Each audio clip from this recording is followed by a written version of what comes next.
So ito na guys, si Badang galit na, gutom na oh. Sardinas ka muna be. Ha? Galit ka?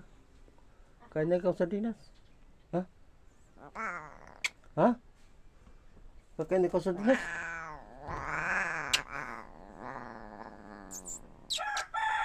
Ha? Kakain na sardinas? Oh, wala ka ng mata oh. Oh? Wala ng mata oh. Hmm? Hmm? Oh. Dala, dala. Oh, ito na, sardinas, dali. Tisoy, umalis ka na dyan. Busog ka na sa cat food. Si Badang hindi kumakain ng cat food dyan. Alis! Huwag mo nang agawan yung papa mo.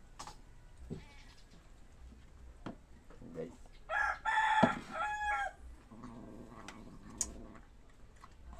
Galit na yan. Sapakin ka na naman yan. Huwag mo nang pakialaman. Masaya na isa. Oh. Ito.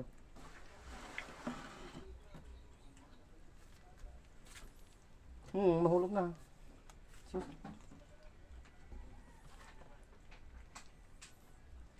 Bilisan mo ba ng pagkain? Dito. Bilisan mo pagkain. Nagawang ka ni Tisoy. Yan guys, anak yan ni Badang.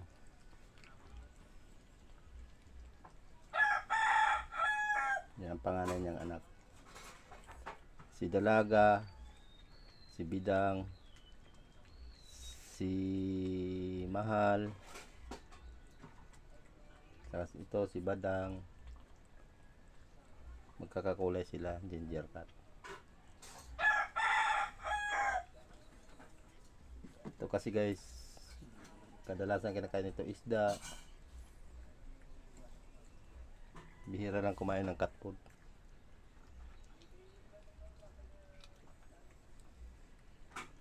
Kaya pag bumili kami ng isda, minsan tilapia, 1 kilo para sa kanila. Mga 2 kainan lang nila ang isda. Ito lang yung bukod na hindi gaano kumakain ng cat food. Kaya kadalasan ng kinakain niya isda. Hindi rin kumakain ng kanin. Kaya si Badang. Tama na Tisoy. Kay papa mo yan. Huwag mo nang galawin yung pagkain niya. Dito ka na sa cat food.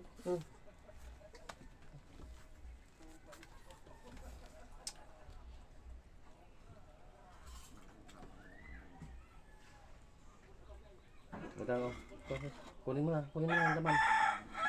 Yan. Yan guys oh. Tapos niya kain na, alis na yan. Tulog na yan. Sige na, bilisan mo na pagkain. Titingin-tingin pa eh.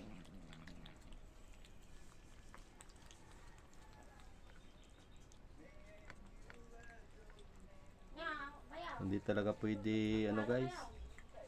Wala silang makain. Kailangan meron talaga cat food. So yun lang guys. Bye bye.